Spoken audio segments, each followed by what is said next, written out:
À 30 mètres du sol, on chasse à découvert. Et les proies sont plus grosses.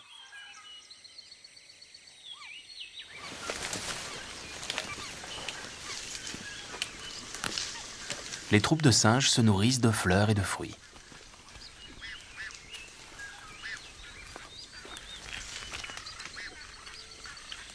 Comme ils vivent en équilibre dans les arbres, ces singes ont les yeux situés à l'avant de la tête. Ils peuvent ainsi mieux évaluer les distances d'une branche à l'autre. L'inconvénient, c'est qu'ils voient mal sur les côtés.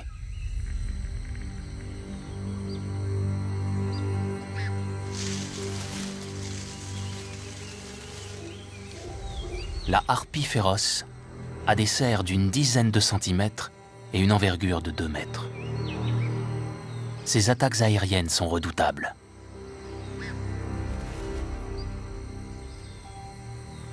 Caché sous la canopée, un singe est hors d'atteinte.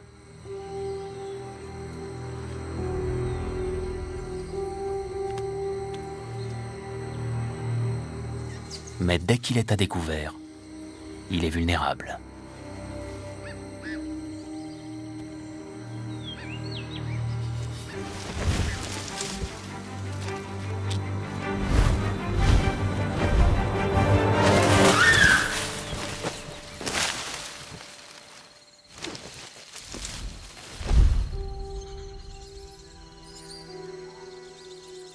La harpie peut soulever une proie aussi lourde qu'un singe. Elle a donc besoin d'une musculature puissante.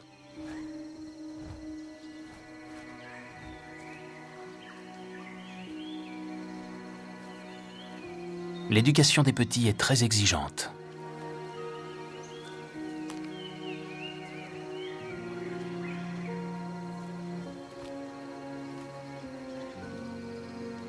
Il requiert beaucoup de nourriture et de soins.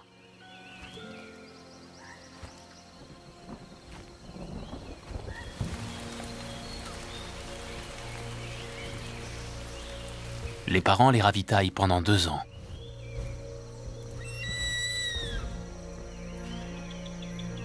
Ils leur apportent régulièrement des singes et des paresseux.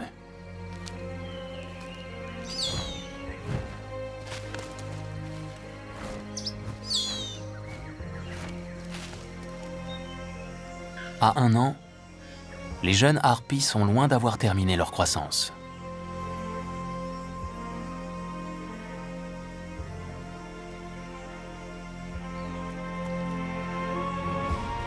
Elles doivent encore développer les muscles de leurs ailes.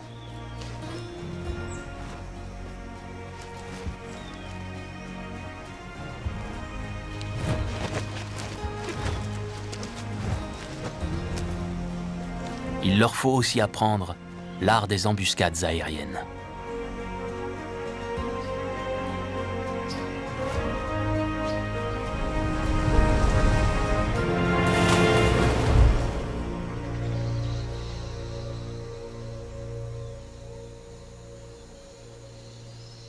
Les singes sont malins et difficiles à attaquer par surprise.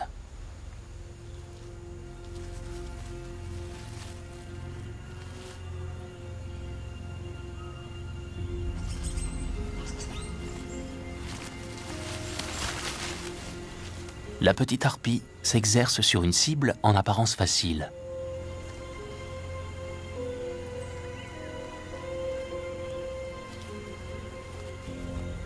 Un paresseux tridactyle. C'est la proie la plus lente de la forêt. On pourrait croire qu'il ne fait pas le poids face au plus puissant des rapaces.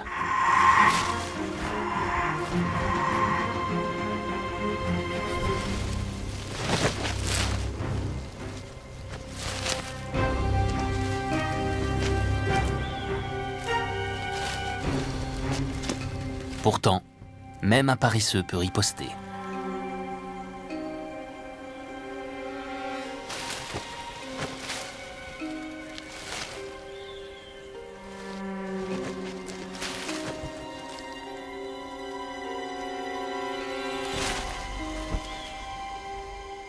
La harpie retiendra la leçon.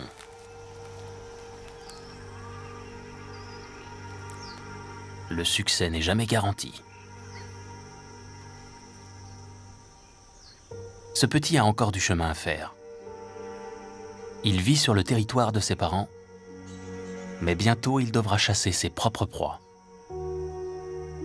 S'il ne parvenait pas à se débrouiller seul, ses parents le tueraient pour faire de la place à la prochaine portée, plus apte à l'indépendance.